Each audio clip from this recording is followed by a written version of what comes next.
Welcome to Shelbrook Speaks Out, where we explore ideas, thoughts, and perspectives purely from our own point of view. Please note that the discussions in this podcast are based on personal opinions and should not be taken as professional advice or factual information. We encourage you to think critically, do your own research, and form your own conclusions.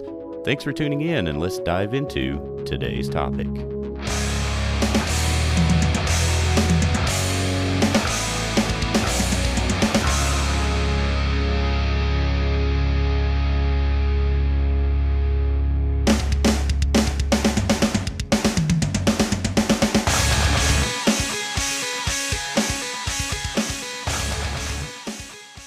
Welcome back to another episode of Shelbrook Speaks Out. I'm your host, Ben Shelbrook, and today we're diving into a challenge that hits home for many of us, bridging the gap between knowing what's right and actually doing it. We've all been there. You know you should eat healthier, save money, or spend more time with loved ones, but you keep slipping into habits that don't align with those goals. At work, maybe you know how to be more efficient, but distractions pull you away. At home, you might realize you're not prioritizing family the way you should. So why does this happen? And more importantly, how do we fix it? Today, we'll unpack this concept in 7 expanded segments. We'll explore the psychology behind the gap, discuss how to identify the barriers, and share actionable strategies for getting back on the right path. Whether it's your career, your personal life, or relationships, this episode will give you the tools that you need to close the gap and take charge of your actions. Before we dive in, let's kind of set the tone. This episode is about growth, self-reflection, and practical advice. It's not about being perfect. It's about being honest with ourselves and striving for progress. So grab your favorite drink, find a comfortable spot, and let's get into it. So, what is this gap we're talking about? It's that frustrating space between knowing the right thing to do and continuing to do something else. For example, maybe you've promised yourself to stop procrastinating at work, yet you still find yourself scrolling social media instead of tackling that one big project. Maybe it's at home. You know your kids need more attention, but somehow your phone wins the battle for your time. Why does this happen? Well, it's often a mix of fear, bad habits, and getting into your comfort zones. Our brains are wired to seek pleasure and avoid discomfort. So even when we know what's best for us, we get stuck in patterns that feel safe or familiar. Let me give you an example. Imagine you're at work and you know that tackling a specific report first thing in the morning is the best way to stay productive. But instead, you start your day by clearing emails or chatting with coworkers. It feels like you're doing something, but deep down, you know you're avoiding the real priority, and recognizing this gap is the first step. You might not even realize how wide it's grown until you pause and reflect. Once you see you're falling short, you can kind of start building a bridge to close it. A practical way is to begin by writing down a list of areas where your actions aren't matching your intentions. This kind of self-audit is a simple but effective way to start clarifying where changes are needed. Now let's talk about the cost of staying in this gap. When we consistently act against what we know is right, it takes a toll. Personally, it stunts your growth. Professionally, it can lead to missed opportunities or even lost trust. And emotionally, it can weigh you down with guilt, frustration, or even burnout. Think about it. When you procrastinate on a task at work, not only does your stress build up, but you might also miss out on recognition for a job well done, or even a delay on a promotion. At home, the cost would be even greater, losing the chance to bond with your partner or children because you're distracted. Here's a metaphor to consider. Imagine a leaking faucet. At first, the drips might seem small and kind of inconsequential, but over time, they add up to gallons of wasted water. The same applies to our habits. Each misstep might feel minor, but collectively, they can lead to significant consequences. Recognizing the ripple effect is crucial, and the pain of staying in the gap has to outweigh the discomfort of bridging it if you want to spark change. Let's say you have a strained relationship with a loved one. Ignoring the gap between what you know you should do, like having an honest conversation, or what you're actually doing, like avoiding the issue, can lead to long term damage. The cost is too high, and acknowledging that is a powerful motivator to act. Now that we understand the gap and the consequences, let's kind of dig into what holds us back. And for many of us, it's fear, whether it's fear of failure, fear of judgment, or even fear of success. Sometimes it's about instant gratification. We're wired to choose short term comfort over long term rewards. And let's not forget the influence of environment, friends, coworkers, or routines. All that can reinforce the wrong behaviors. So let's start with fear. Fear is a powerful emotion that often drives our decisions. Whether we realize it or not, fear of failure can keep you from starting a new project because you don't want to risk looking incompetent. Fear of judgment can hold you back from speaking your mind at a meeting or standing up for yourself in a relationship. Even fear of success, and yes, that's a real thing, can prevent you from pushing forward because deep down, you're worried about the responsibilities or expectations that might come with success. Instant gratification is another big one. We live in a world of quick fixes and instant rewards. Why wait to feel accomplished by finishing a difficult task when you can scroll through TikTok or grab a snack for that quick dopamine hit? The need for immediate pleasure often overrides the long term benefits of doing the right thing. And your environment, that also plays a huge role. Think about the people you spend time with and the spaces you inhabit. Are they encourage you to do the right thing? For example, if you're surrounded by coworkers who constantly slack off or complain, it's easy to fall into that mindset. And at home, if your family routine is chaotic and unstructured, it might be harder to stick to your goals. Here's an exercise for you. Reflect on a decision you've made recently that didn't align with your values. Ask yourself, why did I make that choice? Maybe it was easier, faster, or just less uncomfortable. By identifying these patterns, you're one step closer to breaking them.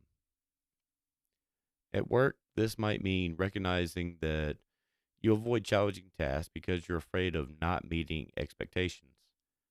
At work, at home, it might mean realizing that you're escaping into distractions because confronting deeper issues feels overwhelming. And awareness is key to breaking free.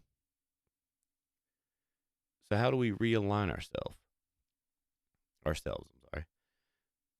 Start with setting clear intentions. Write down what you want to achieve and why it matters. Then create triggers for good habits. For instance, if you want to spend more quality time with your family, you set a reminder to put your phone away during dinner.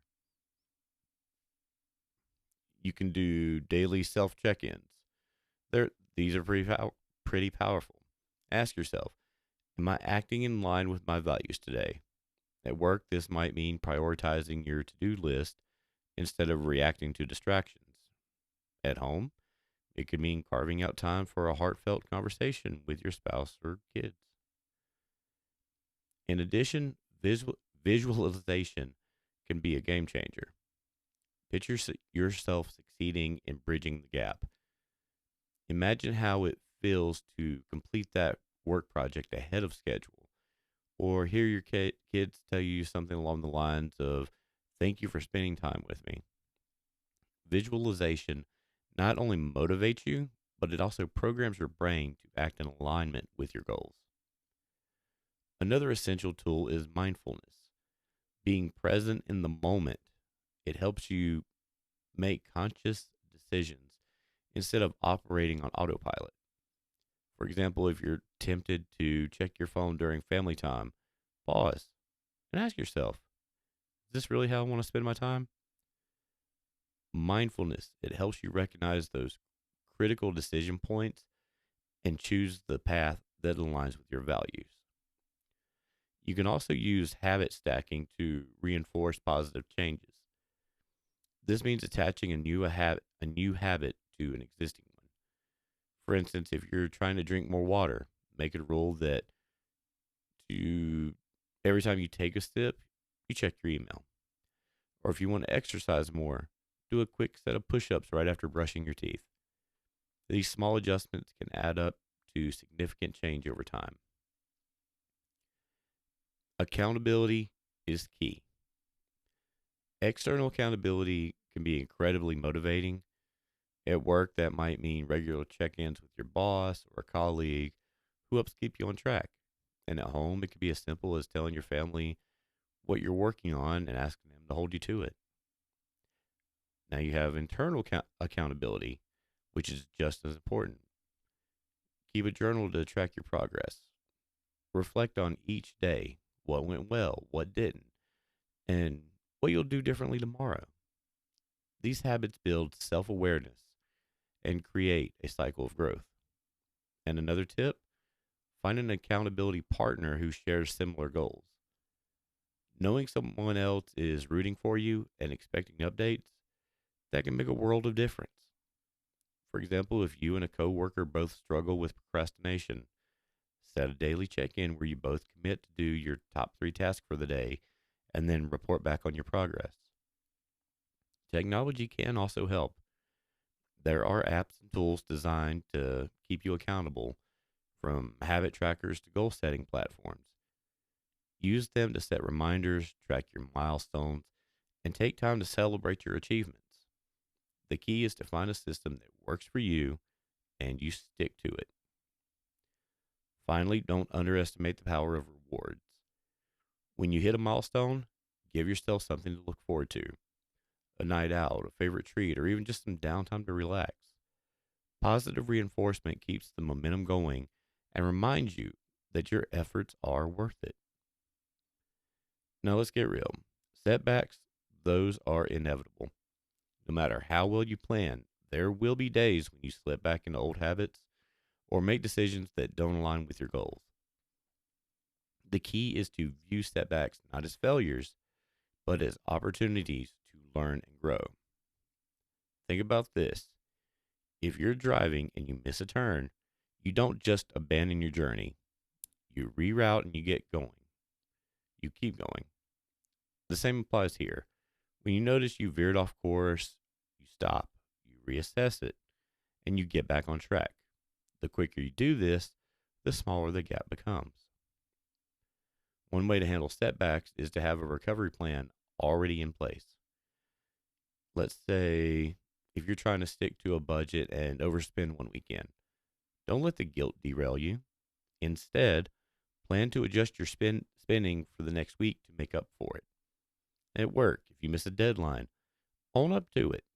Communicate with your team and create a plan to prevent it from happening. Self-compassion is critical in these moments. Beating yourself up doesn't help. It only drains your energy and your confidence. Instead, treat yourself with the same kindness you'd offer a friend who's also struggling. Acknowledge the setback, forgive yourself, and focus on what you can do differently moving forward. At home, this might mean addressing conflicts head on. Let's say you snapped at a loved one during a stressful moment. Instead of ignoring it or dwelling on the guilt, take responsibility. Apologize sincerely and move on, managing stress better in the future. And remember, progress isn't about being perfect. It's about consistently making better choices over time. Setbacks are a natural part of growth, so embrace them as part of your journey. Now let's talk about how to make changes that stick for the long haul. Sustaining progress requires commitment, but it also requires flexibility. Life will throw curveballs and your priorities may shift, but the key is to adapt without losing sight of your core values. One strategy is to periodically revisit your goals. What mattered to you 6 months ago might not be as relevant today, and that's okay. Adjust your goals to align with the current circumstances, but stay true to the principles that guide you. Celebrate your wins, no matter how small they are. Each time you close the gap, whether it's completing a project or work or spending uninterrupted time with your family, acknowledge the effort it took and take pride in your growth. Celebrating reinforces the positive behaviors you want to continue. Surround yourself with supportive people, whether it's colleagues who inspire you or family members who keep you grounded. Having the right people in your corner makes all the difference. At work, this might mean joining a professional group or finding a mentor. And at home, it could be building routines that encourage connection and accountability. Finally, keep learning. Read books, listen to podcasts like this one, and seek out resources that challenge your perspective and help you grow. The journey of bridging the gap is ongoing, and the more tools you have, the more resilient you'll become. Bridging the gap between knowing what's right and actually doing it is no small task, but it's also one of the most rewarding journeys you can take. By understanding the gap, identifying the barriers, and using the tools that we've discussed, you can align your actions with your values and create a life that you're proud of both at work and at home. And for those of you who enjoy these deep dives but want something a bit more raw and unfiltered, check out my other podcast, Shelbrook Uncensored. Over there, we tackle similar topics, but with a sharper edge and a no holds barred kind of approach. It's perfect for those moments when you need a more direct, adult kind of take on life's challenges. So, thank you for joining me today on Shelbrook Speaks Out. Remember to share this episode with someone who might need to hear it, and let's keep building a community of growth and accountability. Until next time, take care of yourself and those around you. Bye-bye. Well, that's it for today's episode of Shelbrook Speaks Out. A big thanks to Intertwine for providing the music. Be sure to go over and check them out on Spotify. If you've enjoyed the show, head over to benshelbrook.com where you can grab some merch and find other ways to support the podcast. You can also show your support directly by clicking the support button on our website or through Buy Me a Coffee. Links to everything are in the episode description. Thanks for listening, and we'll catch you on the next time. This is Ben Shelbrook signing off. Have a great day.